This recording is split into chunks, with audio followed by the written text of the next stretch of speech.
Благодарам. Почитувани, дуото Ковачевски ја донесе државата пред енергетски колапс.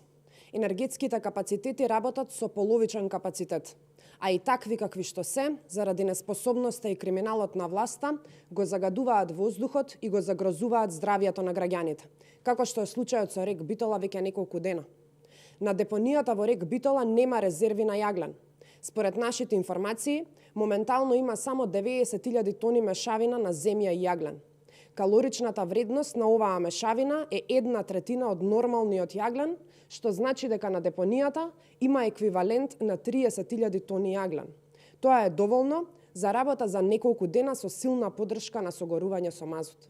Само за споредба, кога ВМРО ДПМН управуваше со ова предпријатие, количините на јаглен на депонијата биле околу 400.000 тони.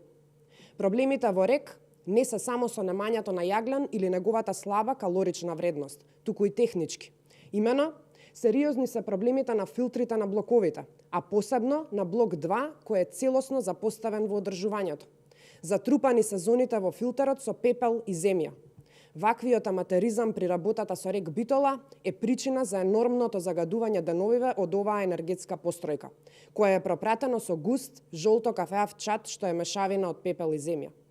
Почитувани граѓани, од реалниот приказ на ситуацијата може да се заклучи дека владата не е ниту одблизу подготвена за да се справи со енергетската криза.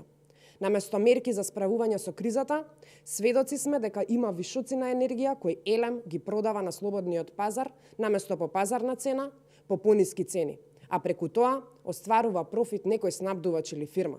За жал, сето тоа врз грбот на народот. Прогласувањето на сегашната кризна состојба во енергетиката е токму поради тоа и е параван за да нема одговорност за нивната неспособност да ги произведат потребните количини на електрична енергија.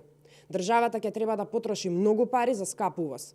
Затоа е потребен отчет и одговорност за потрошените 200 милиони евра минатата зима, токму како што бара ВМРО ДПМН. Ако се има предвид сето ова, наредната зима со постоечките берзински цени ќе ни фали електрична енергија од најмалку 200 милиони евра. А ако го следиме трендот на цените на западноевропските берзи, сумата која ќе биде потребна за да се преживее зимата ќе надмине 1 милијарда евра. Сето ова ќе влијае на дополнителното зголемување на цената на струјата, сиромаштија за народот и ставање на клуч на врата за фирмите. Затоа, итно е потребно владата да ги спроведе мерките кои ги предложи ВМРО ДПМН и председателот Мицкоски, за да се обезбеди енергетска стабилност и економска предвидливост. Ви благодарам. Доколку има прашања, повелете. Во контекст на прешната средба, координација се очекува дека има Витала Џофери со координаторите на пратеничките групи. Што очекувате ви од оваа средба и какви барања ќе има опозицијата во однос на оваа средба? Дали ќе барате нова седница на која би дошле вашите предлози на закони за разминување на економската и енергетската криза или пак комисиски расправи ќе побарате за енергетиката посебно со оглед на прогласената енергетска состојба? Видете, по однос на состојбите во собранието, јас би ве упатила на одговор на ова прашање да побарате од координаторот на пратеничката група Никола Мицевски, со што најпрецизно би ви одговорил за тоа какви позиции ќе заземе пратеничката група на ВМРО ДПМН во следниот период, вклучувајќи ја и најавената утрешна координација која што е најавена од председателот Џофери. Повелете.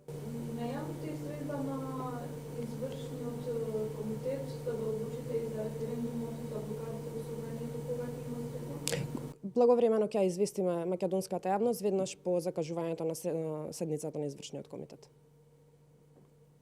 Благодарам.